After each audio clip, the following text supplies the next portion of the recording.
இன்னைக்கு ஹிந்து நியூஸ் பேப்பர்ல என்ன இம்பார்ட்டன்ட் நியூஸஸ் இருக்கு அப்படின்னு சொல்லி பார்ப்போம். இன்னைக்கு பார்த்தீங்கன்னா, தமிழ்நாடு ரிலேட்டடா 2, 3 விஷயங்கள வந்து நம்ம தெரிஞ்சுக்க போறோம். அதுல முதல்ல வந்து பார்த்தீங்கன்னா, என்ன குடுத்துருக்காங்கன்னா, a Tamil weekly journal founded by Pandithar Ayothidasar அப்படின்னு சொல்லி குடுத்துருக்காங்க. ஸோ என்ன அப்படின்னா, நம்ம அயோத்திதாசர் பத்தி படிக்கிறப்ப இத படிச்சிருப்போம் கண்டிப்பா.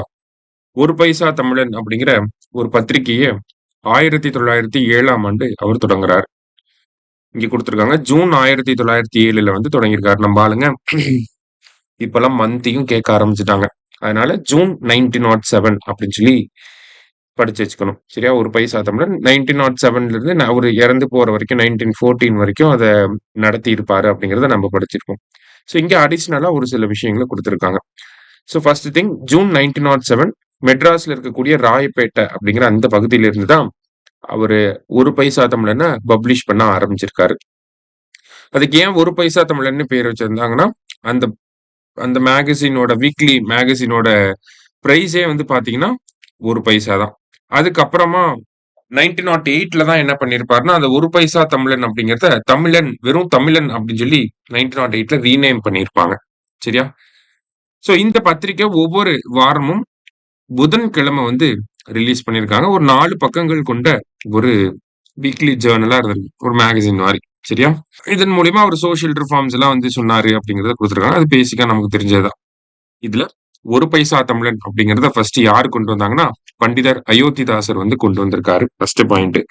1907ல இருந்து 14 வரைக்கும் வாரம் வந்து ஒரு வீக்லி ஜர்னலா இருக்கு அப்படிங்கிறத குடுத்திருக்காங்க.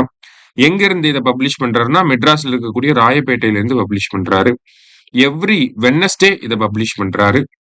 1908ல தமிழன் அப்படின்னு சொல்லி இந்த பத்திரிகையோட பேரையும் மாத்துறாரு. சரியா? இதெல்லாம் இதுல இருந்து தெரிஞ்சுக்கணும் நம்ம. அடுத்ததா வந்து பாத்தீங்கன்னா, collection of the names of animals as portrayed in Tamil classics அப்படின்னு சொல்லி குடுத்துருக்காங்க. அதாவது இந்த ஆர்டிகிள நம்ம எங்க ரிலேட் பண்ணலாம்னா, போன குரூப் 1ல ஒரு கொஸ்டின் கேட்டிருந்தாங்க. குறிஞ்சி, முல்லை, மருதம், நெய்தல் அந்த மாரி குடுத்துட்டு, அதுல இருக்கக்கூடிய பறவைகள வச்சு கேட்டிருந்தாங்க. ஓகேங்களா? குறிஞ்சினா என்ன பறவை வரும்? அந்த மாதிரி ஒரு கொஸ்டின் இருந்துச்சு. சோ அந்த ஒரு ஆஸ்பெக்ட்ல இந்த ஒரு ஆர்டிகிளா பார்க்கணும். இங்க என்ன குடுத்திருக்காங்க அப்டின்னா, ஒவ்வொரு நிலத்திலயும் இருந்த அனிமல்ஸ் ரிலேட்டடா குடுத்திருக்காங்க. சோ இந்த ஆர்டிகிளோட பாயிண்ட் ஆஃப் வியூ என்னன்னா, சங்க இலக்கியங்கள்ல நெறைய விலங்குகளோட பெயர்கள் வந்து பயன்படுத்தப்பட்டிருக்கு.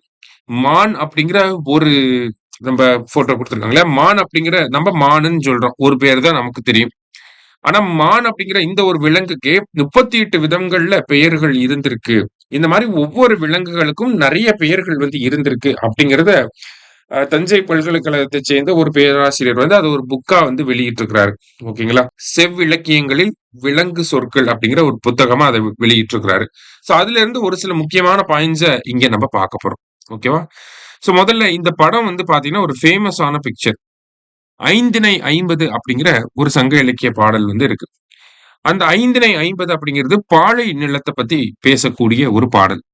அந்த "ஐந்திணை 50ல" என்ன சொல்லியிருப்பாங்கன்னா, 2 மான், ஒரு ஆண் மானும், ஒரு பெண் மானும் வந்து இந்த மாரி காட்டுல ஐ மீன் பாலை நிலத்துல வந்து தண்ணிய தேடி போய்க்கிட்டு இருக்கு.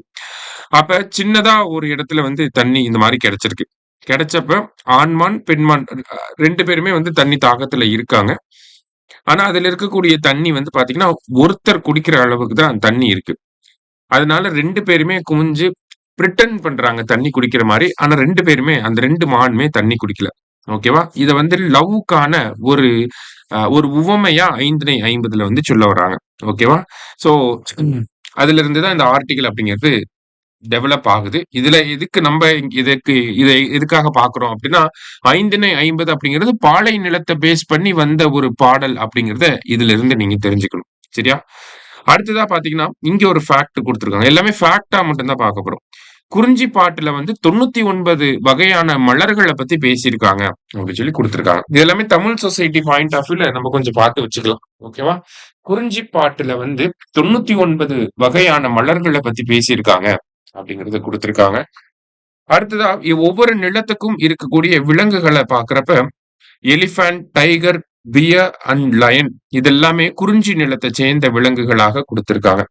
அடுத்தது டீர் அண்ட் ராபிட் இது வந்து முல்லை நிலத்த சேர்ந்த விலங்குகள். அடுத்தது பஃபலோ அண்ட் ஆட்டர் அப்படிங்கிறது மருத நிலத்து விலங்குகளாக இருக்கு. நெய்தல் அப்படின்னா ஷார்க். அடுத்தது ரெட் டாக் ஆர் தோல் அப்படிங்கிறது பாலை நிலத்து விலங்குகளாக இருக்கு. அப்படியே ஸ்கிரீன்ஷாட் எடுத்து வச்சு தமிழ் மீடியாக்காரவங்க தமிழுக்கு என்ன இதுக்கு என்ன கூகுள் டிரான்ஸ்லேட்ல போட்டா என்ன பேருங்கிறது வரும். அத அப்படியே நோட் பண்ணி வச்சுக்கோங்க. எக்ஸாம் பாயிண்ட் ஆஃப் வியூல இதெல்லாம் கேட்கறதுக்கு வாய்ப்புகள் இருக்கு. ஆல்ரெடி பறவைகள கேட்டுட்டாங்க. விலங்குகள கேட்கறதுக்கு வாய்ப்பு இருக்கு. இத வச்சு நம்ம ஆப்ஷன் கூட எலிமினேட் பண்ணி போட முடியும். அதுக்காக தான். அடுத்ததா வந்து பாத்தீங்கன்னா, சங்க இலக்கியங்கள்ல ஒவ்வொரு விலங்குகளுக்கும் இப்ப நம்ம லயன்னா புலி அப்படின்னு சொல்லி சொல்றோம். அதுக்கு சங்க இலக்கியங்கள்ல என்ன மாதிரி பேர் வச்சிருக்காங்க அப்படின்னா, ஃபர்ஸ்ட் அரிமா அப்படின்றத குடுத்திருக்காங்க. அரிமான்னு நம்ம ரஜினி பாட்டு கேட்டிருப்போம். ஓகேங்களா? ஆனா அந்த அரிமா அப்படிங்கிற வார்த்தைக்கு என்ன அர்த்தம்னா, லயன் அப்படின்னு சொல்லி சொல்றாங்க. உலைமான் அப்படின்னாலும் லயன் அப்படிங்கிறது தான் மீனிங். அடுத்தது கரிமா அப்படின்னா எலிஃபண்ட். கைமா அப்படின்னாலும் எலிஃபண்ட். களிமா அல்லது பைமா அப்படின்னு சொன்னா ஹார்ஸ் அப்படின்னு சொல்லி சொல்றாங்க. மதமா அப்படின்னா எலிஃபண்ட் சொல்றாங்க. மான் அப்படிங்கிறது டீர். ஓகேவா? மான்னா நமக்கு அந்த மான். ஓகேங்களா?